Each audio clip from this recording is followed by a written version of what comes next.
Friends, welcome to Xylem banking. 6 മാസത്തിൽ bank ജോലി നമ്മൾ എപ്പോഴും പറയാറുണ്ട്. വ്യക്തമായി അല്ലെങ്കിൽ കൃത്യമായ സ്ട്രാറ്റജിയോട് കൂടി പഠിച്ചു കഴിഞ്ഞാൽ 6 മാസത്തിൽ ബാങ്ക് എക്സാം ക്രാക്ക് ചെയ്യാൻ പറ്റും. അപ്പൊ എന്തൊക്കെ കാര്യങ്ങളാണ് നമ്മൾ ശ്രദ്ധിക്കേണ്ടത്, അല്ലെങ്കിൽ എന്തൊക്കെ കാര്യങ്ങളാണ് നമ്മൾ ഒഴിവാക്കേണ്ടത്, ഡൂസ് ആൻഡ് ഡോൺസ് നമുക്ക് നോക്കാം. നമ്മുടെ നോട്ടിഫിക്കേഷൻ വന്ന വളരെ വേഗത്തിലാണ് നമ്മുടെ പ്രിലിംസും മെയിൻസും കംപ്ലീറ്റ് പ്രോസസ്സും അല്ലെ. റിക്രൂട്ട്മെന്റ് പ്രോസസ്സ് ഫാസ്റ്റ് ആണ് നമ്മുടെ ബാങ്ക് എക്സാമിന്. നമ്മളെ ഏറ്റവും കൂടുതൽ അട്രാക്ട് ചെയ്യുന്നത് ആ ഒരു ഫാക്ടർ തന്നെയാണ്. പക്ഷെ ഈ ഒരു 6 മാസ കാലയളവിനുള്ളിൽ നമ്മുടെ റിക്രൂട്ട്മെന്റ് പ്രോസസ്സ് ഫാസ്റ്റ് ആകുമ്പോൾ നമ്മളും അതേപോലെ തന്നെ അപ്ഡേറ്റഡ് ആയിരിക്കണം, നമ്മുടെ പ്രിപ്പറേഷനും അതേപോലെ തന്നെ സ്ട്രോങ് ആയിരിക്കണം. അപ്പൊ എന്തൊക്കെ കാര്യങ്ങൾ ചെയ്യണം, അല്ലെങ്കിൽ എന്തൊക്കെ കാര്യങ്ങളാണ് നിങ്ങൾ ശ്രദ്ധിക്കേണ്ടത്, അല്ലെങ്കിൽ നിങ്ങൾ ചെയ്യാൻ പാടില്ലാത്തത് എന്തൊക്കെ കാര്യങ്ങളാണ്, എല്ലാം നമുക്ക് ഡീറ്റെയിൽഡ് ആയിട്ട് നോക്കാം. ആദ്യം നമുക്ക് ഡൂസിലേക്ക് വരാം. എന്തൊക്കെ കാര്യങ്ങളാണ് ഒരു ബാങ്ക് എക്സാം പ്രിപ്പറേഷൻ സ്റ്റാർട്ട് ചെയ്യുമ്പോൾ, അല്ലെങ്കിൽ നമ്മൾ എന്തൊക്കെ കാര്യങ്ങളാണ് ചെയ്യേണ്ടത്? ആദ്യത്തെ കാര്യം, understand the exam pattern and syllabus. ഇപ്പൊ ബാങ്ക് എക്സാം എന്നല്ല, നമ്മൾ ഏത് എക്സാം എഴുതാൻ പോയാലും നമ്മൾ ആദ്യം മനസ്സിലാക്കേണ്ടത് എന്താണ്, അതിന്റെ എൻറ്റയർ സിലബസ് എന്താണ് എന്നുള്ളത് ഫസ്റ്റ് ഓഫ് ഓൾ നമ്മൾ മനസ്സിലാക്കിയിരിക്കണം അല്ലെ. എങ്ങനെയാണ് ക്വസ്റ്റ്യൻസ് ചോദിക്കുക, കംപ്ലീറ്റ് സിലബസ് എന്താണ്, എനിക്ക് ഏതൊക്കെ സബ്ജക്റ്റ് ആണ് പഠിക്കാനുള്ളത്. നമ്മളുടെ ബാങ്ക് എക്സാമിനെ സംബന്ധിച്ച് നമുക്ക് 4 സബ്ജക്ട് മാത്രമാണ് പഠിക്കാനുള്ളത്. Quantitative aptitude, reasoning, English and general awareness and computer knowledge കൂടെ ഉണ്ട്. അത് നമുക്ക് മെയിൻസിലേക്ക് വരിക. കമ്പ്യൂട്ടർ സെപ്പറേറ്റ് ആയിട്ട് ചോദിക്കുന്നത് RRB PO ആൻഡ് RRB ക്ലർക്കിന് മാത്രമാണ്. വേറെ കമ്പ്യൂട്ടർ ആൻഡ് റീസണിംഗ് എന്ന് പറയുന്ന സെക്ഷൻ ആയിരിക്കും നമുക്ക് മെയിൻസിൽ ഉണ്ടായിരിക്കുക. പക്ഷെ കമ്പ്യൂട്ടറിന്റെ ക്വസ്റ്റ്യൻസ് ഒന്നും അധികം ചോദിക്കാറില്ല RRB ഒഴികെയുള്ള എക്സാംസിന്. ഇപ്പൊ SBI PO ആയിക്കോട്ടെ, SBI ക്ലർക്ക് ആയിക്കോട്ടെ, IBPS PO ആയിക്കോട്ടെ, IBPS ക്ലർക്ക് ആയിക്കോട്ടെ. പക്ഷെ RRBക്ക് സെപ്പറേറ്റ് കമ്പ്യൂട്ടറിന്റെ ഒരു സെക്ഷൻ ഉണ്ട്. അപ്പൊ കമ്പ്യൂട്ടറും കൂടെ കൂട്ടി നമുക്കൊരു 5 സബ്ജക്ട് മാത്രമാണ് എന്തിൽ പഠിക്കാനുള്ളത്, നമ്മളുടെ ബാങ്ക് എക്സാമിന് പഠിക്കാനുള്ളത്. അപ്പൊ നമ്മൾ ആദ്യം ചെയ്യേണ്ട കാര്യം, ഇപ്പൊ QA ആയിക്കോട്ടെ, റീസണിംഗ് ആയിക്കോട്ടെ, ഇംഗ്ലീഷ് ആയിക്കോട്ടെ, ജനറൽ അവയർനെസ് ആയിക്കോട്ടെ. General awareness means current affairs plus banking awareness. ഇതിൽ എനിക്ക് ഏതൊക്കെ ടോപ്പിക്സ് ആണ് പഠിക്കാനുള്ളത്? നമ്മൾ ശരിക്കും ഒരു മെമ്മറി ബേസ്ഡ് ക്വസ്റ്റ്യനിൽ നിന്ന് സ്റ്റാർട്ട് ചെയ്യണം. കാരണം നമുക്ക് അറിയാൻ പറ്റും ഏതൊക്കെ ടോപ്പിക്സിൽ നിന്നാണ് ക്വസ്റ്റ്യൻസ് വരിക. അപ്പൊ ഫസ്റ്റ് ഓഫ് ഓൾ നമ്മൾ ചെയ്യേണ്ടത് ഇതിന്റെ എൻറ്റയർ സിലബസ് നമ്മൾ എന്ത് ചെയ്യണം, കവർ ചെയ്യണം. എൻറ്റയർ സിലബസ് കവർ ചെയ്യുക എന്ന് പറഞ്ഞാൽ നമ്മൾ അതിന്റെ ബേസിക് കോൺസെപ്റ്റ്സ് എല്ലാം നല്ല അടിപൊളിയായിട്ട് പഠിക്കണം. നമ്മുടെ ബാങ്ക് എക്സാമിന് സ്പീഡും ആക്യുറസിയും വളരെ ഇമ്പോർട്ടന്റ് ആയിട്ടുള്ള ഒരു കാര്യമാണ്. സോ ഫസ്റ്റ് ഓഫ് ഓൾ നിങ്ങൾ സിലബസ് നന്നായി മനസ്സിലാക്കുക, സിലബസ് കംപ്ലീറ്റ്ലി കവർ ചെയ്യുക. നമ്മളുടെ മെമ്മറി ബേസ്ഡ് ക്വസ്റ്റ്യൻസ് ഒക്കെ നോക്കിയിട്ട് ഓരോ ടോപ്പിക്സിൽ നിന്നും ഏതൊക്കെ ടൈപ്പ് ഓഫ് ക്വസ്റ്റ്യൻസ് ആണ് വരുന്നത്, റിപ്പീറ്റ് ചെയ്ത് വരുന്ന പാറ്റേൺ എന്താണ്, അല്ലെങ്കിൽ ക്വാണ്ടിറ്റേറ്റീവ് ആപ്റ്റിറ്റ്യൂഡിൽ സ്പീഡിൽ കാൽക്കുലേറ്റ് ചെയ്യാനുള്ള മെത്തേഡ്സ് എന്താണ്, ഇങ്ങനെയുള്ള കാര്യങ്ങൾ നമ്മൾ എന്ത് ചെയ്യണം, നല്ല രീതിയിൽ ഫോക്കസ് ചെയ്യണം. So syllabus first of all നന്നായിട്ട് മനസ്സിലാക്കുക. ഒന്നാമത്തെ കാര്യം, സിലബസ് അറിയാതെ നമുക്ക് എക്സാം എഴുതാൻ പോയിട്ട് യാതൊരു കാര്യവുമില്ല. Then understand the marking scheme and time limits. നമ്മളുടെ ബാങ്ക് എക്സാമിന് ഇപ്പം RRB ഒഴികെയുള്ള ബാക്കി എല്ലാ ബാങ്ക് എക്സാമിനും പ്രിലിംസിന് റീസണിംഗും ക്വാണ്ടും 35 ക്വസ്റ്റ്യനും, ഇംഗ്ലീഷ് ആണെങ്കിൽ 30 ക്വസ്റ്റ്യനും ആണ്. ഇതിന് 20 മിനിറ്റ് ടൈം മാത്രമാണ് നമുക്ക് എന്ത് ചെയ്യുക, ക്വാണ്ടിനും അതേപോലെ തന്നെ റീസണിങ്ങിനും കിട്ടുന്നത്. ഇംഗ്ലീഷിനും 20 മിനിറ്റ് ടൈമാണ് കിട്ടുക. RRBയിലേക്ക് വരുമ്പോൾ നമുക്ക് ക്വാണ്ടിറ്റേറ്റീവ് ആപ്റ്റിറ്റ്യൂഡിനും റീസണിങ്ങിനും 40 ക്വസ്റ്റ്യൻസ് വീതമാണ്. റീസണിങ്ങിന് ടൈം 25 മിനിറ്റ്സ് ആണെങ്കിൽ ക്വാണ്ടിന് 20 മിനിറ്റ്സേ ഉള്ളൂ. അപ്പൊ ശരിക്കും പറഞ്ഞാൽ സെക്ഷണൽ ടൈമിംഗ് ഉണ്ട്, സെക്ഷണൽ കട്ട് ഓഫ് ഉണ്ട്, അതേപോലെ തന്നെ ഓവറോൾ കട്ട് ഓഫും ഉണ്ട്. ഇതേപോലെ പറയുന്ന ബാങ്ക് എക്സാമിന്റെ അല്ലെങ്കിൽ എങ്ങനെയൊക്കെയാണ് ടൈം ലിമിറ്റ്സ് എത്രയാണ്, സെക്ഷണൽ ടൈമിംഗ് എത്രയാണ്, ഈ വക കാര്യങ്ങളെല്ലാം നമ്മൾ ഡീറ്റെയിൽഡ് ആയിട്ട് അറിഞ്ഞിരിക്കണം. കാരണം നമ്മൾ എഴുതാൻ പോകുന്ന എക്സാംസിനെ പറ്റിയിട്ട് നമുക്ക് വ്യക്തമായ ധാരണ ഫസ്റ്റ് ഓഫ് ഓൾ ഉണ്ടായിരിക്കണം. ഒന്നാമത്തെ കാര്യം. രണ്ടാമത്തേത്, create A realistic study plan. ഇത്രയും സബ്ജക്ട്സ് ഉണ്ടല്ലോ, ഈ 4 സബ്ജക്ട് കമ്പ്യൂട്ടർ നമുക്ക് മെയിൻസിനാണ്. സോ പ്രിലിംസ് കഴിഞ്ഞിട്ട് കമ്പ്യൂട്ടർ നോക്കിയാലും കുഴപ്പമില്ല.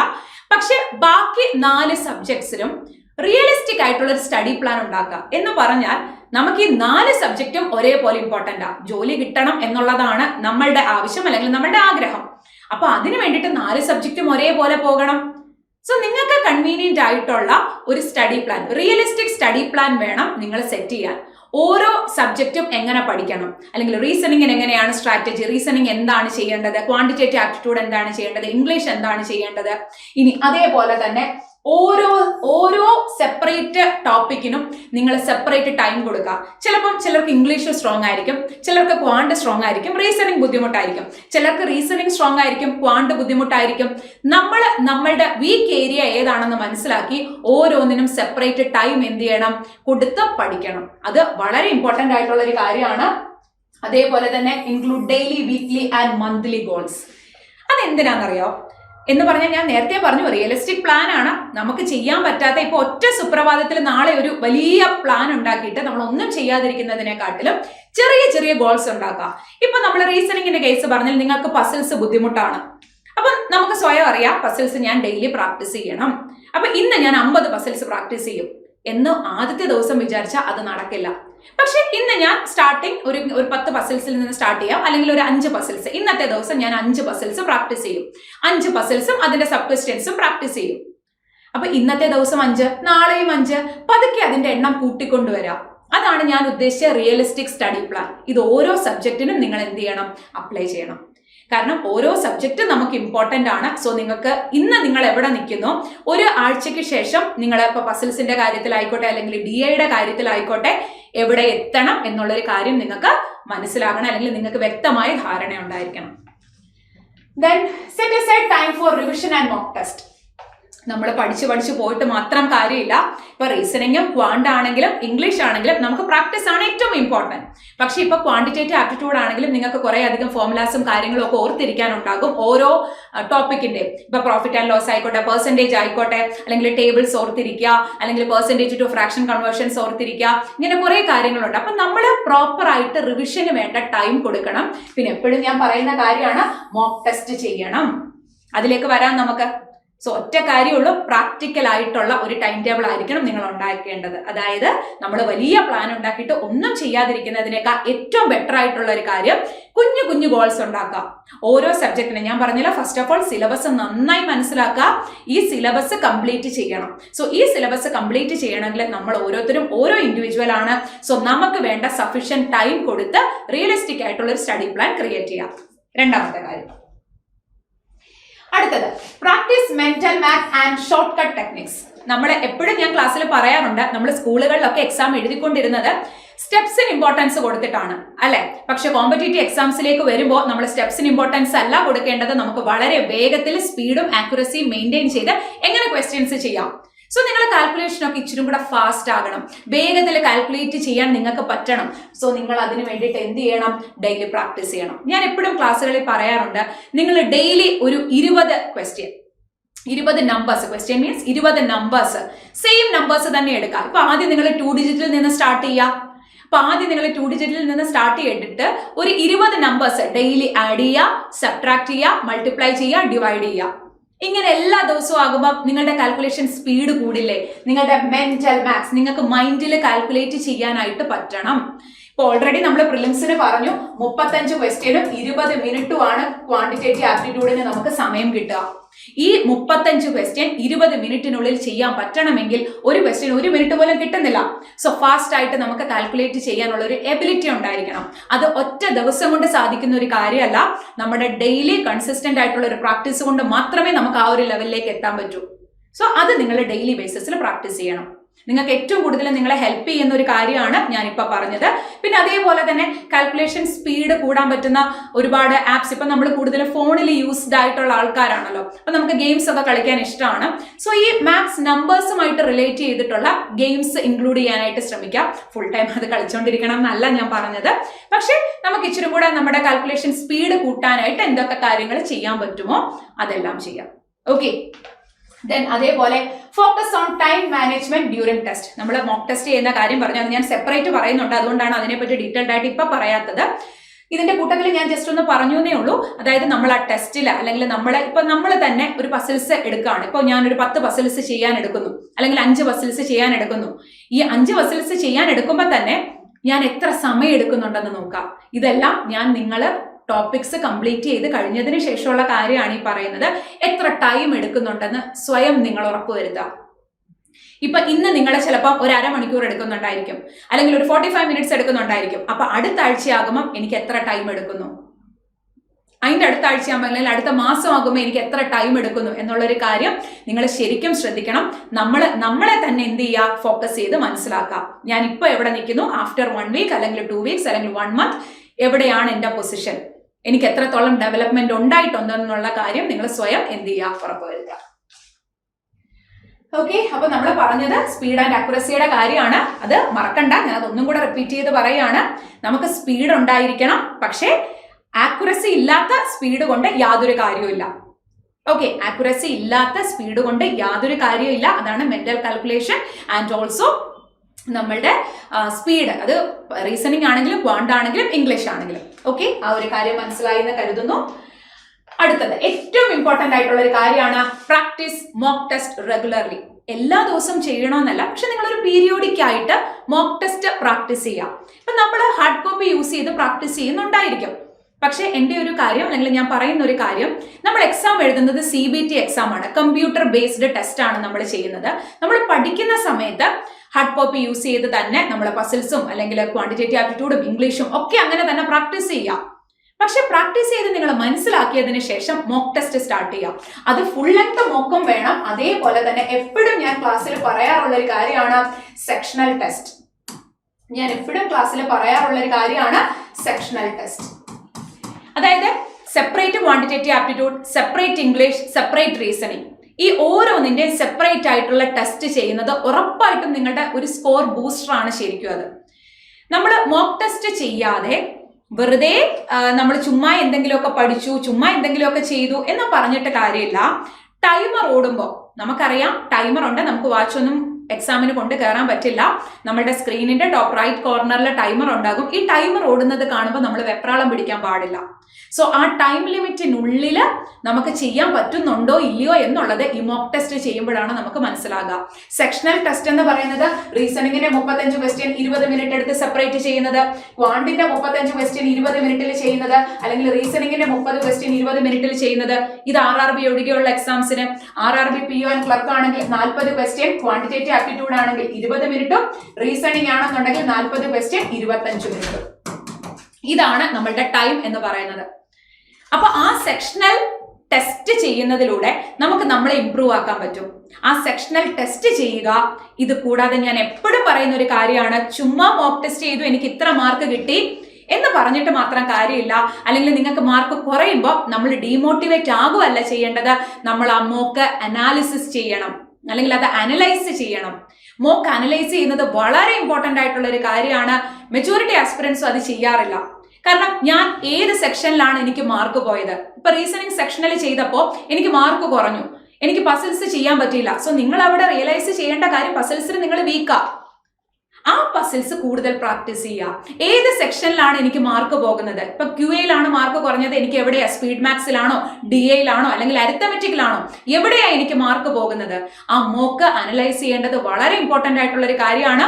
അത് ഫുൾ ലെങ്ത് മോക്കാണെങ്കിലും സെക്ഷണൽ മോക്കാണെങ്കിലും. പിന്നെ ഒരു കാര്യം, ഒരു മോക്ക് ചെയ്തു, മാർക്ക് കുറഞ്ഞു, ഉടനെ തന്നെ ശരി എനിക്ക് ഈ മോക്കിന് മാർക്ക് കുറഞ്ഞു, ഉടനെ അടുത്ത മോക്ക് ചെയ്യാം. ഒരു കുറച്ച് പോലും ഗ്യാപ്പ് ഇല്ലാതെ ഉടനെ അടുത്ത മോക്ക് ചെയ്യുന്നത് കൊണ്ട് യാതൊരു കാര്യമില്ല. നിങ്ങൾ ആ മോക്ക് ചെയ്തപ്പോൾ നിങ്ങൾക്ക് മാർക്ക് കുറഞ്ഞെങ്കിൽ എവിടെയാണ് എനിക്ക് മാർക്ക് കുറഞ്ഞതെന്നുള്ളത് അനാലിസിസ് ആണ് അവിടെ വേണ്ടത്. സോ അത് പ്രോപ്പറായിട്ട് ചെയ്യാം. ഇനി attempt every relevant bank and insurance exam. ഞാൻ അത് എടുത്ത് എപ്പോഴും ക്ലാസ്സുകളിൽ പറയുന്ന ഒരു കാര്യമാണ്, നമ്മൾ ഒരു എക്സാമിനെ മാത്രം ഫോക്കസ് ചെയ്യാതിരിക്കുക. അതായത് നമുക്ക് ഈ ഒരു ബാങ്കിങ് എക്സാമിലേക്ക് ഇറങ്ങുമ്പോൾ അല്ലെങ്കിൽ ബാങ്കിങ് സെക്ടറിലേക്ക് നമ്മളെ ഏറ്റവും കൂടുതൽ അട്രാക്ട് ചെയ്യുന്ന ഒരു കാര്യം ഒറ്റ സിലബസും ഒരുപാട് എക്സാമുമാണ്. ഞാൻ എപ്പോഴും പറയുന്ന ഒരു കാര്യമാണ്, ഒരു 7 എക്സാം പ്രീമിയം ബാങ്ക് എക്സാം തന്നെ, പബ്ലിക് ബാങ്ക് സെക്ടർ എക്സാംസ് തന്നെയുണ്ട്. ഇത് കൂടാതെ ഇൻഷുറൻസ് എക്സാം ഉണ്ട്, ഇത് കൂടാതെ separate local bank officer exam ഉണ്ട്. ഇതിന്റെ എല്ലാം സിലബസ് സെയിമാ. ഇപ്പൊ നമുക്ക് SBI PO ആകാനായിരിക്കും ആഗ്രഹം. ഓക്കെ, ആ SBI PO തന്നെ ആകാം. പക്ഷെ ആ ഒരു എക്സാം മാത്രമേ ഞാൻ എഴുതത്തുള്ളൂ എന്ന് പറയുന്നത് നമ്മൾ ബാങ്ക് എക്സാംസിൽ ചെയ്യുന്ന ഏറ്റവും വലിയ മണ്ടത്തരമാണ്. നിങ്ങൾ അങ്ങനെ ചെയ്യാതിരിക്കുക. നമുക്കൊരു എയിം ഉണ്ടാകും, ഇപ്പൊ എനിക്ക് RBIയിൽ കയറണം അല്ലെങ്കിൽ എനിക്ക് SBIയിൽ കയറണം. അത് വളരെ നല്ല കാര്യം, അത് അങ്ങനെ തന്നെ ഇരിക്കട്ടെ. പക്ഷേ ഈ സിലബസിൽ നമുക്ക് എഴുതാൻ പറ്റുന്ന എല്ലാ എക്സാംസും എഴുതാം. എനിക്കറിയാം ഓരോ എക്സാംസിനും 750 എന്ന് പറയുന്ന എമൗണ്ട് ചെറിയൊരു എമൗണ്ട് അല്ല. പക്ഷേ നമ്മളത് എക്സാംസ് എഴുതിയാണ് നമ്മൾ തെളിയുക.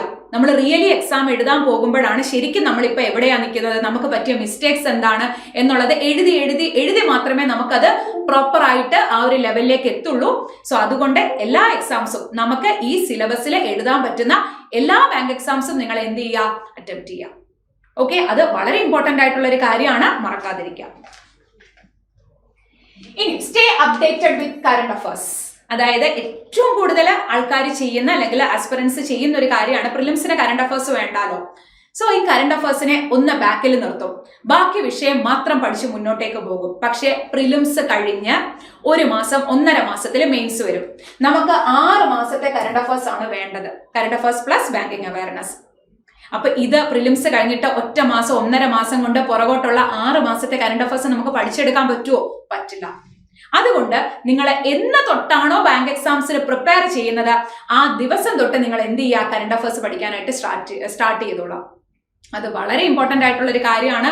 4 സബ്ജക്റ്റിനും ഒരേ ഇമ്പോർട്ടൻസ് കൊടുത്തോണം. അപ്പൊ കറണ്ട് അഫയേഴ്സിനുമായിട്ട് നിങ്ങൾ ഒരു റിലേഷനിലായിരിക്കണം. എങ്കിൽ മാത്രമേ മെയിൻസ് വരുമ്പോൾ കൂളായി പോയി നമുക്ക് എന്ത് ചെയ്യാൻ പറ്റുള്ളൂ, എക്സാം എഴുതാൻ പറ്റുള്ളൂ. ദെൻ എപ്പോഴും ഞാൻ പറയുന്നതാണ്, സ്റ്റേ ഹെൽത്തി ആൻഡ് പോസിറ്റീവ്. ആരോഗ്യമുള്ള ഒരു ശരീരത്തിൽ മാത്രമേ ആരോഗ്യമുള്ള ഒരു മനസ്സുണ്ടായിരിക്കുള്ളൂ. അപ്പോൾ നമ്മൾ ഹെൽത്തി ആയിട്ടിരിക്കുക, നല്ല ഫുഡ് കഴിക്കുക, നന്നായി വെള്ളം കുടിക്കുക, കഴിവതും എക്സാം എടുക്കുന്ന സമയത്തൊക്കെ ജങ്ക് ഫുഡ്സ് ഒക്കെ ഒഴിവാക്കുക. ഞാൻ എപ്പോഴും ക്ലാസ്സിൽ പറയുന്ന കാര്യമാണ്. കുറച്ചു നേരം മെഡിറ്റേറ്റ് ചെയ്യുക, സം വർക്ക്ഔട്ട്സ്. ഒന്നും പറ്റിയില്ലെങ്കിലും കുറച്ച് ദൂരം നടക്കുക. നമ്മൾ രാവിലെ എണീക്കുമ്പോൾ തന്നെ നന്നായി വെള്ളം കുടിക്കുക, കുറച്ച് വർക്ക്ഔട്ട് ചെയ്യുക, മെഡിറ്റേറ്റ് ചെയ്യുക. അങ്ങനെ ചെയ്യുന്ന ദിവസം തന്നെ ഭയങ്കര പോസിറ്റീവ് ആയിരിക്കും, അല്ലെ? നമുക്ക് നെഗറ്റീവ് തോട്ട്സിൽ നിന്നും, അതേപോലെ തന്നെ മടി, അല്ലെങ്കിൽ നമുക്ക് പഠിക്കാനിരിക്കുമ്പോൾ ഉറക്കം വരിക, ഇങ്ങനെയുള്ള എല്ലാ കാര്യങ്ങളും മാറ്റിവെച്ച് ഒറ്റ ലക്ഷ്യം, ബാങ്ക് ജോലി. അപ്പൊ അതിനു വേണ്ടിയിട്ട് പ്രിപ്പയർ ചെയ്യാൻ നമ്മൾ പോസിറ്റീവ് ആയിട്ടിരിക്കണം. അത് വളരെ ഇമ്പോർട്ടന്റ് ആയിട്ടുള്ള ഒരു കാര്യമാണ്. റെഗുലർ ബ്രേക്സ് എടുക്കുക, നന്നായിട്ട് ഉറങ്ങുക. രാത്രി മുഴുവൻ ഉറക്കമൊഴിച്ചിരുന്ന് പഠിച്ചത് കൊണ്ട് ഒരു കാര്യമില്ല. ഒരു ദിവസം നിങ്ങൾക്ക് അത് ചെയ്യാൻ പറ്റും, പക്ഷെ ഒരിക്കലും നിങ്ങൾക്ക് കൺസിസ്റ്റന്റ് ആയിട്ട് അങ്ങനെ ചെയ്യാൻ പറ്റില്ല. സോ റെഗുലർ ബ്രേക്ക് എടുക്കുക, നന്നായിട്ട് ഉറങ്ങുക ആൻഡ് ഈറ്റ് ഹെൽത്തി. ഞാൻ എപ്പോഴും പറയുന്ന കാര്യമാണ്, stay motivated and focused on your goals. നമ്മളെ പുഷ് ചെയ്യാൻ ഏറ്റവും കൂടുതൽ കഴിയുക നമുക്ക് മാത്രമാണ്. സോ അതെപ്പോഴും നിങ്ങൾ ശ്രദ്ധിച്ചോണം. നമ്മൾ പോസിറ്റീവായിട്ട് ഇരുന്നെങ്കിൽ മാത്രമേ നമുക്ക് ഇപ്പം ഒരു എക്സാം എഴുതി, ഇപ്പോൾ ഒരു പ്രിലിംസ് എഴുതി നന്നായി എഴുതാൻ പറ്റിയില്ല, അല്ലെങ്കിൽ നിങ്ങൾക്ക് ടൈം അത്രയും നിങ്ങൾ വിചാരിച്ച രീതിയിൽ നിങ്ങൾക്ക് യൂട്ടിലൈസ് ചെയ്യാൻ പറ്റിയില്ല, അല്ലെങ്കിൽ മാനേജ് ചെയ്യാൻ പറ്റിയില്ല, അപ്പം നമുക്ക് അന്നേരം ഒരു വിഷമം തോന്നും. അത് സ്വാഭാവികമാണ്. പക്ഷേ അതിൽ തന്നെ നിൽക്കാതെ എനിക്ക് എവിടെയാണ് പ്രശ്നം വന്നത് എന്ന് മനസ്സിലാക്കി മുന്നോട്ടേക്ക് എന്ത് ചെയ്യാൻ പറ്റണം, നമുക്ക് പഠിക്കാൻ പറ്റണം. അത് തന്നെ ഒരു കാര്യമാണ്. ഒറ്റ എക്സാം മാത്രമല്ല, ഒരുപാട് എക്സാംസ് ഉണ്ട്. അതും നമ്മളെ പോസിറ്റീവ് ആക്കുന്ന ഒരു കാര്യമായിരിക്കണം. ഓക്കെ, അപ്പൊ നിങ്ങൾക്ക് ഒരു ബേസ് ഐഡിയ കിട്ടിയിട്ടുണ്ടായിരിക്കും എന്ന് കരുതുന്നു. ഇപ്പൊ ഞാൻ ഈ ഡൂസ് ഇത്രയും പറഞ്ഞപ്പോൾ തന്നെ ഡോൺസ് എന്തൊക്കെയാണെന്ന് നിങ്ങൾക്ക് ഓൾറെഡി മനസ്സിലായിട്ടുണ്ടായിരിക്കും. എങ്കിലും ഞാൻ ഒന്നൊരു ഓർഡർ ആയിട്ട് പറയാം. Don't skip any section. എപ്പോഴും ഞാൻ പറയുന്നതാ. ഇപ്പൊ റീസണിങ്ങിന്റെ കേസില് സിലോജിസം ഒഴിവാക്കും. ഒരു എക്സാമ്പിൾ ഞാൻ പറയാം.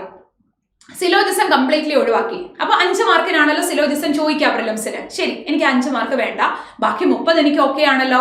ഒരു ആസ്പിറന്റ് ചിന്തിക്കുന്ന കാര്യമാണ് ഞാൻ നിങ്ങളോട് പറയുന്നത്. അപ്പോൾ പസിൽസ്, ചിലപ്പോൾ വന്ന പസിൽസ് നല്ല ടഫായിരിക്കും. ചോദിച്ച സിലോജിസം ഭയങ്കര ഈസി ആയിരിക്കും. പക്ഷെ പസിൽസിന്റെ മാർക്കും പോയി, സിലോജിസം സ്കിപ്പ് ചെയ്തത് കൊണ്ട് സിലോജിസത്തിന്റെ മാർക്കും പോയി. അതാണ് ഇപ്പൊ റീസണിങ്ങിലൊക്കെ ഒരു സെക്ഷൻ പോലും സ്കിപ്പ് ചെയ്യാതിരിക്കുക. ക്വാണ്ടിറ്റേറ്റീവ് ആപ്റ്റിറ്റ്യൂഡിൽ ചിലത് നിങ്ങൾ സ്കിപ്പ് ചെയ്യുന്നതുണ്ടായിരിക്കും. അപ്പൊ നമുക്ക് മെമ്മറി ബേസ്ഡ് ക്വസ്റ്റ്യൻസ് ഒക്കെ നോക്കുമ്പോൾ നമുക്ക് മനസ്സിലാകുമല്ലോ. അപ്പൊ നമ്മൾ ശ്രദ്ധിക്കുക. ഇപ്പൊ റീസണിങ്ങിലൊക്കെ ആണെങ്കിൽ ഒരു സെക്ഷൻ പോലും നമ്മൾ എന്ത് ചെയ്യാൻ പാടില്ല, സ്കിപ്പ് ചെയ്യാനായിട്ട് പാടില്ല. എല്ലാ സെക്ഷൻസും ഇമ്പോർട്ടന്റ് ആണ്. എല്ലാ സെക്ഷൻസും വളരെ ഇമ്പോർട്ടന്റ് ആണ്. Ignoring one can effect overall score and sectional cut off. അത് വളരെ ഇമ്പോർട്ടന്റ് ആയിട്ടുള്ള ഒരു കാര്യമാണ്. ശ്രദ്ധിക്കാം. ഇപ്പൊ ക്വാണ്ടിറ്റേറ്റീവ് ആപ്റ്റിറ്റ്യൂഡിൽ ഇപ്പൊ ചിലര് പ്രോബബിലിറ്റി ഒക്കെ എലിമിനിമിൻ സ്കിപ്പ് ചെയ്യുന്നത് ഞാൻ കാണാറുണ്ട്. അപ്പൊ അതിന്റെ സ്കോർ എത്രയാണ് ചോദിക്കുന്നത് എന്നൊക്കെ നിങ്ങൾ മെമ്മറി ബേസ്ഡ് ക്വസ്റ്റ്യൻസ് നോക്കിയിട്ട് മനസ്സിലാക്കുക. അങ്ങനെ ചോദിക്കാത്തത് സ്കിപ്പ് ചെയ്യണ്ട എന്നല്ല ഞാൻ പറഞ്ഞത്. നമ്മൾ ഏറ്റവും ഇമ്പോർട്ടന്റ് ആയിട്ടുള്ള ചില പോയിന്റ്സ് ഉണ്ടല്ലോ, അല്ലെങ്കിൽ ചില ടോപ്പിക്സ് ഉണ്ടല്ലോ, അതൊന്നും നിങ്ങൾ എന്ത് ചെയ്യാതിരിക്കുക, സ്കിപ്പ് ചെയ്യാതിരിക്കുക. Okay, and don't study without A plan. വളരെ ഇമ്പോർട്ടന്റ് ആയിട്ടുള്ള ഒരു കാര്യമാണ്. അതായത് എന്തൊക്കെയോ രാവിലെ കുറച്ച് ക്വാണ്ട് എടുക്കുന്നു, രാവിലെ കുറച്ച് റീസണിങ് എടുക്കുന്നു, എന്തൊക്കെയോ ചെയ്യുന്നു, കുറച്ച് പസിൽ ചെയ്യുന്നു, കുറച്ച് DI ചെയ്യുന്നു, എന്തൊക്കെയൊക്കെയോ ചെയ്യുന്നു. പക്ഷെ എങ്ങും എത്തുന്നില്ല. ഒരിക്കലും നിങ്ങൾക്ക് അങ്ങനെ പഠിച്ചു കഴിഞ്ഞാൽ ബാങ്ക് എക്സാം കിട്ടില്ല. കാരണം നമുക്ക് വ്യക്തമായ ഒരു പ്ലാൻ ഉണ്ടായിരിക്കണം. ഞാൻ ഇപ്പൊ നേരത്തെ പറഞ്ഞു, നമുക്ക് മെന്റൽ മാത്സ്, അതായത് നമുക്ക് സ്പീഡിൽ കാൽക്കുലേറ്റ് ചെയ്യാൻ പറ്റണം. ഇത് നിങ്ങൾക്ക് അറിയാവുന്ന ഒരു കാര്യമാണ്. അപ്പൊ അതിന് ഡെയിലി ഒരു പ്ലാൻ ഉണ്ടാവണ്ടേ? എനിക്ക് ആ കാൽക്കുലേഷൻ സ്പീഡ് കൂട്ടാൻ എന്താ ചെയ്യേണ്ടത്? അതിന് വ്യക്തമായ സ്ട്രാറ്റജി മനസ്സിലാക്കിയിട്ട് അതിന് വേണ്ടിയിട്ട് ഒരു പ്ലാൻ ഉണ്ടാവണം. റീസണിങ്ങിന് ഒരു പ്ലാൻ ഉണ്ടാവണം, ഇംഗ്ലീഷിന് ഒരു പ്ലാൻ ഉണ്ടാവണം, കറണ്ട് അഫേഴ്സിന് ഒരു പ്ലാൻ ഉണ്ടാവണം. ഞാൻ ഈ 4 സബ്ജക്റ്റും കവർ ചെയ്ത് പോകുന്നുണ്ടോ? ഇതെല്ലാം നമ്മൾ സെൽഫായിട്ട് എന്ത് ചെയ്യണം? അനലൈസ് ചെയ്യണം. ഇതൊന്നുമില്ല രാവിലെ എന്തൊക്കെയൊക്കെയോ ഓരോ ദിവസം എന്തൊക്കെയോ പ്രാക്ടീസ് ചെയ്യുന്നു. അങ്ങനെ ചെയ്തത് കൊണ്ട് ഒരു കാര്യമില്ല, നമുക്കും ഒരു കോൺഫിഡൻസ് ഉണ്ടാകില്ല. എക്സാമിന് പോകാൻ നേരം നമുക്ക് വെപ്രാളമായിരിക്കും. അത് ഏറ്റവും കൂടുതൽ ശ്രദ്ധിക്കേണ്ട ഒരു കാര്യമാണ്. കൃത്യമായ ഒരു പ്ലാനോട് കൂടിയിട്ട് മാത്രം നിങ്ങൾ എന്ത് ചെയ്യുക? പഠിക്കുക. റാൻഡം സ്റ്റഡി വേസ്റ്റ് ടൈംസ് നിങ്ങൾക്ക് അറിയാവുന്ന കാര്യം. എന്തൊക്കെയോ എടുത്ത് പഠിച്ചു കുറച്ച് സമയം പോകുക എന്നുള്ളതല്ലാതെ ഒരു കാര്യവും ഇല്ല. Follow A structured goal oriented schedule. എപ്പോഴും ഞാൻ പറയുന്ന ഒരു കാര്യമാണത്. അതൊന്നും കൂടി ഓർമ്മിപ്പിച്ചു എന്നേ ഉള്ളൂ. ചുമ്മാ റാൻഡമായി എന്തെങ്കിലും ചെയ്തിട്ട് യാതൊരു കാര്യമില്ല. വ്യക്തമായ പ്ലാനോട് കൂടിയിട്ട് തന്നെ എന്ത് ചെയ്യുക? പഠിക്കുക. Don't over rely on guess work. എപ്പോഴും പറയുന്നതാണ്, ഗസ് വർക്ക് ചെയ്യാതിരിക്കുക. നമുക്ക് നെഗറ്റീവ് മാർക്കുണ്ട്, ഗസ് വർക്ക് ചെയ്യാതിരിക്കുക അല്ലെ. നമുക്ക് 4 എണ്ണം തെറ്റുമ്പോൾ 1 മാർക്ക് പോകും. സോ നമ്മൾ കഷ്ടപ്പെട്ട് നേടിയ 1 മാർക്ക് ഗസ് വർക്ക് ചെയ്ത് കളയാതെ ഇരിക്കുക. പിന്നെ ഇനിയിപ്പോ അത്രയ്ക്ക് നിങ്ങൾക്ക് ഉറപ്പുള്ള അല്ലെങ്കിൽ നിങ്ങളെ ഓപ്ഷൻസ് എലിമിനേറ്റ് ചെയ്യുന്ന മെത്തേഡ് ഇറ്റ്സ് ഓക്കെ. ഇപ്പൊ കറണ്ട് അഫേഴ്സിലൊക്കെ നിങ്ങൾ ചിലപ്പോൾ അത് അപ്ലൈ ചെയ്യാറുണ്ട്. പക്ഷെ ഒന്നും അറിയാത്ത ചുമ്മാ ABCD എന്ന് ചുമ്മാ കറക്കി കുത്തുന്ന പരിപാടി കംപ്ലീറ്റ്ലി നിങ്ങൾ എന്ത് ചെയ്യുക? ഒഴിവാക്കുക. ഞാൻ മോക്കൊക്കെ ചെയ്യുമ്പോൾ ക്ലാസ്സുകളിൽ പറയുന്ന ഒരു കാര്യമാണ്, നിങ്ങൾക്ക് 10 മാർക്ക് കിട്ടിയുള്ളെങ്കിൽ സാരമില്ല, പക്ഷെ 10 ക്വസ്റ്റ്യൻ ചെയ്തിട്ടായിരിക്കണം 10 മാർക്ക്. ഞാൻ ആ പറഞ്ഞ പോയിന്റ് മനസ്സിലായോ? എഴുതിയ ക്വസ്റ്റ്യൻ തെറ്റാൻ പാടില്ല. അത് നിങ്ങൾ പ്രാക്ടീസ് ചെയ്യുന്ന സമയത്തും മോക്ക് ചെയ്യുന്ന സമയത്തും ഒക്കെ ശ്രദ്ധിക്കുക. Say no to guess work. And don't limit your preparation to just the clerk exam. അതായത് മെജോറിറ്റി ആസ്പിറൻസിനും എനിക്ക് ക്ലർക്ക് മതി, എനിക്ക് PO വേണ്ട, എനിക്ക് ക്ലർക്ക് ജോലി മതി, അങ്ങനെ പറയുന്ന ഒരുപാട് ആസ്പിറൻസിനെ ഞാൻ കണ്ടിട്ടുണ്ട്. അപ്പോൾ ക്ലർക്ക് മതി, ഇറ്റ്സ് ഓക്കെ, നമ്മുടെ ഇഷ്ടമാണ്, ക്ലർക്ക് വേണോ PO വേണോ. പക്ഷേ ഒരിക്കലും നിങ്ങളുടെ പ്രിപ്പറേഷൻ ആ ലെവലിൽ നിർത്തരുത്. നിങ്ങൾക്ക് ക്ലർക്ക് എക്സാമും കിട്ടില്ല. കാരണം ഞാൻ എപ്പോഴും പറയുന്ന ഒരു കാര്യമാണ്, നമ്മൾ 10ാം ക്ലാസ്സിൽ വരുമ്പോൾ നമുക്ക് 7ാം ക്ലാസ് എളുപ്പമാണ്. എന്തുകൊണ്ടാ? നമ്മൾ അതിന് മുകളിലുള്ള കാര്യങ്ങൾ പഠിച്ചിട്ട് 10ാം ക്ലാസ്സിൽ എത്തിയോണ്ടാണ് 7ാം ക്ലാസ് അല്ലെങ്കിൽ താഴോട്ടുള്ള ക്ലാസ്സുകൾ നമുക്ക് എളുപ്പമാകുന്നത്. അതേപോലെ തന്നെയാണ് നമ്മളുടെ പ്രിപ്പറേഷൻ. എനിക്ക് ക്ലർക്ക് മതി, ഞാൻ ലെവൽ കുറഞ്ഞ ക്വസ്റ്റ്യൻസ് ചെയ്യത്തുള്ളൂ, ഒരു ഇച്ചിരി ലെവൽ കൂടിയ പസിൽ വരുമ്പോൾ ഇത് ക്ലർക്കിന് ചോദിക്കില്ല, സോ ഇത് ഞാൻ പ്രാക്ടീസ് ചെയ്യുന്നില്ല, അങ്ങനെ പറഞ്ഞാൽ ഒരിക്കലും നിങ്ങൾക്ക് ക്ലർക്ക് എക്സാം പോലും ക്വാളിഫൈ ചെയ്യാനായിട്ട് പറ്റില്ല. നമ്മുടെ പ്രിപ്പറേഷൻ ഒരിക്കലും ക്ലർക്ക് PO എന്ന് നിങ്ങൾ ഡിഫറൻഷിയേറ്റ് ചെയ്യാതിരിക്കുക. എല്ലാ എക്സാംസും എഴുതുക. ഞാൻ അവിടെ ഡൂസിൽ നിങ്ങളോട് പറഞ്ഞൊരു കാര്യമാണ്, എല്ലാ എക്സാംസും എഴുതുക. എങ്കിലും മാത്രമാണ് നിങ്ങളെ മോൾഡ് ചെയ്ത് അല്ലെങ്കിൽ നിങ്ങൾക്ക് പറ്റിയ ഒരു പോരായ്മ, കഴിഞ്ഞ എക്സാമിൽ നിങ്ങൾക്ക് പറ്റിയ ഒരു പോരായ്മ അടുത്ത എക്സാമിൽ നിങ്ങൾക്ക് എന്ത് ചെയ്യാൻ പറ്റുള്ളൂ? മേക്കപ്പ് ചെയ്തെടുക്കാൻ പറ്റുള്ളൂ. അപ്പൊ അതെപ്പോഴും ശ്രദ്ധിച്ചോണം. ഒരിക്കലും നിങ്ങൾ പ്രിപ്പറേഷനിൽ ലെവൽ കൂടിയ ക്വസ്റ്റ്യൻ ഞാൻ ചെയ്യില്ല അങ്ങനെ പറഞ്ഞിരിക്കരുത്. പ്രിപ്പറേഷൻ ഒരിക്കലും ക്ലർക്ക് എന്നും PO എന്നും ഡിഫറൻഷിയേറ്റ് ചെയ്യാതിരിക്കുക. എല്ലാ ലെവലുള്ള ക്വസ്റ്റ്യൻസും നിങ്ങൾ എന്ത് ചെയ്യുക? നിങ്ങളുടെ പ്രാക്ടീസിൽ ഉൾപ്പെടുത്തുക. And broaden your scope, don't stick to a single exam. ഞാൻ പറഞ്ഞ കാര്യം തന്നെ, ഒരു എക്സാം എന്ന് മാത്രം നിങ്ങൾ എന്ത് ചെയ്യാതിരിക്കുക? ഫോക്കസ് ചെയ്യാതിരിക്കുക. എല്ലാം എഴുതുന്നേ, എല്ലാത്തിലും നമ്മളുടെ പേര് വരട്ടെ. അതല്ലേ ശരിക്കും ഒരു ഏറ്റവും വലിയ സന്തോഷമുള്ള ഒരു കാര്യം. നമ്മൾ എല്ലാ എക്സാംസും എഴുതുക. ചിലപ്പോൾ നമ്മൾ ഒരു എക്സാം എന്ന് മാത്രം വിചാരിച്ചു, ആ എക്സാം അങ്ങ് ഭയങ്കര ടഫായിരുന്നു, എന്ത് ചെയ്യും? ബാക്കി എക്സാംസ് ഒന്നും എഴുതിയില്ല, ഒരു വർഷം നമ്മളുടെ വേസ്റ്റ് ആയില്ലേ? അപ്പൊ അത് അങ്ങനെ ചെയ്യാതെ ഇരിക്കുക. ഈ സിലബസിൽ എഴുതാൻ പറ്റുന്ന എല്ലാ എക്സാംസും, ഇപ്പൊ അപ്രന്റീസ് ഒന്നും അല്ല, ഞാൻ പെർമനന്റ് എക്സാംസിന്റെ കാര്യമാണ് നിങ്ങളോട് പറയുന്നത്. നമുക്ക് എഴുതാൻ പറ്റുന്ന പെർമനന്റ് എക്സാംസ്, അതായത് പെർമനന്റ് ജോലിയിലേക്കുള്ള എക്സാംസ് എല്ലാം എഴുതുക. ഒരു എക്സാം എന്ന് മാത്രം എന്ത് ചെയ്യാതിരിക്കുക? ശാഠ്യം പിടിക്കാതിരിക്കുക. And don't ignore mock test analysis. Already ഞാൻ പറഞ്ഞു, എല്ലാവരും മോക്ക് ചെയ്യും, മാർക്ക് ഇത്ര കുറഞ്ഞു, അടുത്ത മോക്കിൽ ശരിയാക്കാമെന്ന് പറഞ്ഞങ്ങ് പോകും. ആ മോക്കിൽ എവിടെയാ മാർക്ക് കുറഞ്ഞതെന്ന് ആരും നോക്കാറില്ല. മോക്ക് അനലൈസ് ചെയ്യുക എന്നുള്ളത് വളരെ ഇമ്പോർട്ടന്റ് ആയിട്ടുള്ള കാര്യമാണ്. വീക്ക് ഏരിയാസ് മനസ്സിലാക്കണം, അതിനെ ബേസ് ചെയ്ത് പ്രാക്ടീസ് ചെയ്യണം. ആ പ്രാക്ടീസ് ചെയ്തിട്ട് മാത്രം എന്ത് ചെയ്യാം? അടുത്ത മോക്ക് ടെസ്റ്റ് ചെയ്യാം, സെക്ഷണൽ ടെസ്റ്റും ചെയ്യാം, അത് മറക്കണ്ട. Simply taking test is not enough. Spend time understanding your errors. നമ്മളുടെ എറർ അല്ലെങ്കിൽ നമ്മുടെ വീക്ക് ഏരിയ ഏതാന്നുള്ളത് നന്നായിട്ട് മനസ്സിലാക്കണം. And not neglect the descriptive paper. അതായത് നമ്മൾ PO എക്സാംസ് ആയിരിക്കുമ്പോഴത്തേക്കും നമുക്ക് ഡിസ്ക്രിപ്റ്റീവ് പേപ്പർ ഉണ്ട് അല്ലെ. ഇംഗ്ലീഷിൽ നമുക്ക് എസ്സേ റൈറ്റിംഗ് അല്ലെങ്കിൽ ലെറ്റർ റൈറ്റിംഗ് നമ്മളോട് ചോദിക്കാറുണ്ട്. അത് കമ്പ്യൂട്ടറിലാണ് ടൈപ്പ് ചെയ്യേണ്ടത്. സോ കമ്പ്യൂട്ടറിൽ ടൈപ്പ് ചെയ്യാൻ നമുക്ക് അറിവുണ്ടായിരിക്കണം. ആൻഡ് ഓൾസോ ഇത് എന്താണ് ടൈപ്പ് ചെയ്യേണ്ടതെന്ന് അറിയണ്ടേ. സോ ആ ഒരു പേപ്പറിനെ നിങ്ങൾ ആ ഒരു പേപ്പർ ഉണ്ട് എന്നുള്ളൊരു കാര്യം നിങ്ങളുടെ മൈൻഡിൽ ഉണ്ടായിരിക്കണം. എസ്പെഷ്യലി POയ്ക്ക് വേണ്ടിയിട്ട് മാത്രം ഫോക്കസ് ചെയ്യുന്നവർ ഈ ഒരു കാര്യം നന്നായിട്ട് ശ്രദ്ധിക്കാം. അപ്പൊ അത് എക്സാം അടുക്കുമ്പോൾ മാത്രം നോക്കുകയല്ല, നമ്മൾ എഡിറ്റോറിയൽസ് ഒക്കെ വായിക്കുമ്പോഴാണെങ്കിലും അല്ലെങ്കിൽ ഏതൊക്കെ ടോപ്പിക്സ് ചോദിക്കാൻ സാധ്യതയുണ്ട്, മെമ്മറി ബേസ്ഡ് ക്വസ്റ്റ്യൻസിനകത്തിൽ ഏതൊക്കെ ടോപ്പിക്സ് ആണ് ലെറ്റർ റൈറ്റിംഗും ഡിസ്ക്രിപ്റ്റീവിനും ഒക്കെ ആയിട്ട് ചോദിച്ചത് ഏതാണ് എന്നുള്ളത് നന്നായിട്ടൊന്ന് മനസ്സിലാക്കിയിരിക്കുക. അതിനും കൂടെ എന്ത് ചെയ്യുക, പ്രാധാന്യം കൊടുക്കുക നമ്മളുടെ preparation. And don't get discouraged by setbacks. എപ്പോഴും ഞാൻ പറയുന്ന ഒരു കാര്യമാണ്, നമുക്കൊരു ഫെയിലിയർ വരുമ്പോൾ അല്ലെങ്കിൽ ഒരു എക്സാം എഴുതി നമുക്ക് പ്രിലിംസ് കിട്ടിയില്ല, അല്ലെങ്കിൽ പ്രിലിംസ് എഴുതി മെയിൻസ് കിട്ടിയില്ല, ഒരു എക്സാം മാത്രമല്ല ഒരുപാട് എക്സാംസ് ഉണ്ട് നമുക്ക്. ഇപ്പൊ നമ്മൾ നല്ല രീതിയിലാണ് പ്രിപ്പയർ ചെയ്യുന്നത്, പക്ഷെ ചിലപ്പോൾ ആ ഒരു ദിവസത്തെ കാര്യമായിരിക്കും നമുക്ക് സങ്കടം വരും. സ്വാഭാവികമായിട്ട് അത്രയും പ്രിപ്പയർ ചെയ്തിട്ട് നമ്മൾ പോകുമ്പോൾ നമുക്ക് വിഷമം വരും. പക്ഷെ അതുകൊണ്ട് ക്വിറ്റ് ചെയ്യാതെ നമ്മളെ പോസിറ്റീവ് ആക്കി നിർത്തേണ്ടത് വളരെ അത്യാവശ്യമായിട്ടുള്ളൊരു കാര്യമാണ്. നമ്മൾ ഉറപ്പായിട്ടും നമ്മൾ നല്ല രീതിയിൽ ഹാർഡ് വർക്ക് ചെയ്ത് നമ്മുടെ 100% കൊടുത്ത് പഠിച്ചിട്ടുണ്ടെങ്കിൽ ഉറപ്പായിട്ടും നിങ്ങൾ എത്തിച്ചേരേണ്ട സ്ഥലത്ത് റൈറ്റ് ടൈമിൽ നിങ്ങൾ എത്തിച്ചേരും. ആ ഒരു വിശ്വാസം നിലനിർത്തുക. നമുക്ക് എവിടെയാണ് പ്രശ്നം വന്നതെന്ന് മനസ്സിലാക്കുക, അല്ലെങ്കിൽ നമ്മുടെ ടൈം പോയത് എവിടെയാണ് മാർക്ക് കുറഞ്ഞത്, അല്ലെങ്കിൽ സെക്ഷണൽ കട്ട് ഓഫ് ആണോ കയറാഞ്ഞത്, അല്ലെങ്കിൽ ഫുൾ ലെങ്ത് ആണോ കയറാഞ്ഞത്, അത് നന്നായിട്ട് മനസ്സിലാക്കുക. അതിൽ നിന്ന് എന്താണ് എനിക്ക് വന്ന നെഗറ്റീവ് എന്ന് മനസ്സിലാക്കിയിട്ട് മുന്നോട്ടേക്ക് എന്ത് ചെയ്യുക, പ്രാക്ടീസ് ചെയ്യണം. അത് വളരെ ഇമ്പോർട്ടൻ്റ് ആയിട്ടുള്ളൊരു കാര്യമാണ്. നിങ്ങളുടെ ഈ ഒരു പ്രിപ്പറേഷൻ ടൈമിൽ നമ്മൾ പോസിറ്റീവ് ആയിട്ടിരിക്കുക, ഹെൽത്തി ആയിട്ടിരിക്കുക. അത് വളരെ ഇമ്പോർട്ടൻ്റ് ആയിട്ടുള്ള ഒരു കാര്യമാണ്. നെഗറ്റീവായിട്ട് നമ്മളുടെ പ്രിപ്പറേഷൻ നിങ്ങൾ ഡ്രോപ്പ് ചെയ്യാതിരിക്കുക. നമ്മൾ ഒരു 3-4 ദിവസത്തെ ഗ്യാപ്പ് എടുക്കുമ്പോൾ തന്നെ നമ്മുടെ സ്പീഡിനെ അത് ബാധിക്കും. അതുണ്ടാകരുത്. ഓക്കെ, അപ്പോൾ ഇത്രയും കാര്യങ്ങളൊക്കെ നിങ്ങൾക്ക് നന്നായിട്ട് മനസ്സിലായോ?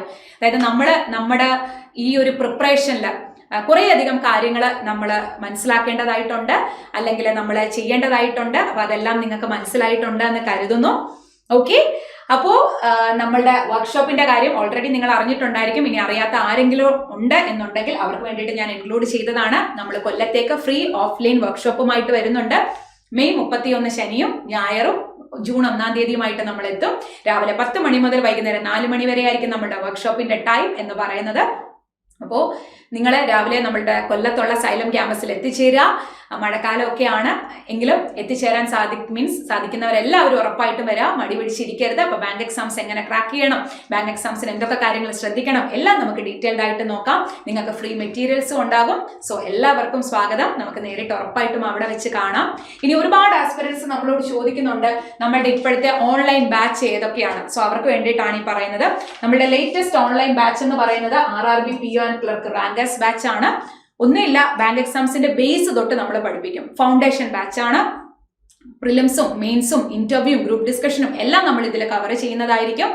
എല്ലാവർക്കും ഉള്ളൊരു ഡൗട്ടാണ്, RRB ആയിരിക്കുമ്പോൾ ഇത് കഴിയുമ്പോഴത്തേക്കിന് നമ്മൾ അങ്ങ് പ്രിപ്പറേഷൻ, അതായത് RRB കഴിയുമ്പോഴത്തേക്കിന് ഈ ബാച്ച് നിർത്തുക. അങ്ങനെയല്ല, ഇത് കഴിഞ്ഞു വരുന്ന എല്ലാ എക്സാംസിനും നമ്മൾ ഈ ഒരു ബാച്ചിലൂടെ നിങ്ങൾക്ക് സപ്പോർട്ട് തരുന്നതായിരിക്കും. ജനുവരി 31 വരെ നമ്മുടെ ബാച്ചിന്റെ വാലിഡിറ്റി ഉണ്ടാകും. സോ 2025 എല്ലാ എക്സാംസിനും നമ്മൾ സപ്പോർട്ട് ചെയ്യുന്നതായിരിക്കും. നമ്മുടെ ക്ലാസ്സസ് ജസ്റ്റ് സ്റ്റാർട്ട് ചെയ്തു. ലൈവ് ക്ലാസ്സസ് ആണ്. അതിന്റെ എല്ലാ റെക്കോർഡഡ് സെഷൻസ് നിങ്ങൾക്ക് അവൈലബിൾ ആയിരിക്കും. ഓക്കെ, ഇത് നമ്മളുടെ ബേസ് സ്ട്രോങ് ആക്കാൻ വേണ്ടിയിട്ടുള്ള ഒരു ബാച്ചാണ്. ഇനി നമുക്ക് ബാങ്ക് റിപ്പീറ്റേഴ്സ് ബാച്ച് ഉണ്ട്. അതായത് കഴിഞ്ഞ വർഷമൊക്കെ പ്രിപ്പറേഷനിലായിരുന്നു, ബട്ട് പ്രിലിംസ് കിട്ടുന്നില്ല, അല്ലെങ്കിൽ മെയിൻസ് ആണ് മാർക്കിന് പോയത്. സോ അങ്ങനെയുള്ളവർക്ക് വേണ്ടിയിട്ട് നമ്മൾ റിപ്പീറ്റേഴ്സ് ബാച്ച് സ്റ്റാർട്ട് ചെയ്തിട്ടുണ്ട്.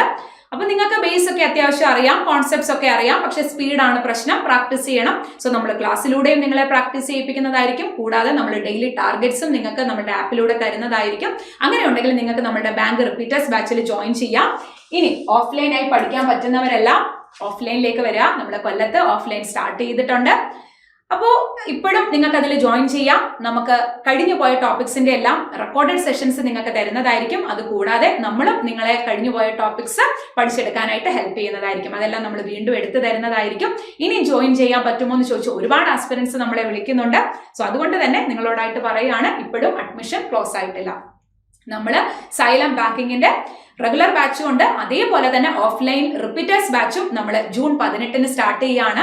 സോ നിങ്ങൾക്ക് എന്തെങ്കിലും ഡൗട്ട്സ് ഉണ്ടെങ്കിൽ നമ്മളുടെ നമ്പറിൽ കോൺടാക്ട് ചെയ്യാവുന്നതാണ്. ഓക്കെ, അപ്പോൾ ഇതാണ് നമ്മുടെ റിപ്പീറ്റേഴ്സ് ബാച്ച്. ഇത് ഓൺലൈൻ ആണ്. ഓൺലൈനും നമുക്ക് റിപ്പീറ്റേഴ്സ് ബാച്ച് ഉണ്ട്. ഓഫ്ലൈൻ റിപ്പീറ്റേഴ്സ് ബാച്ച് നമ്മൾ ഈ ഒരു ജൂൺ 18 സ്റ്റാർട്ട് ചെയ്യാണ്. 2025 എല്ലാ എക്സാംസും ക്രാക്ക് ചെയ്യാൻ വേണ്ടിയിട്ട്.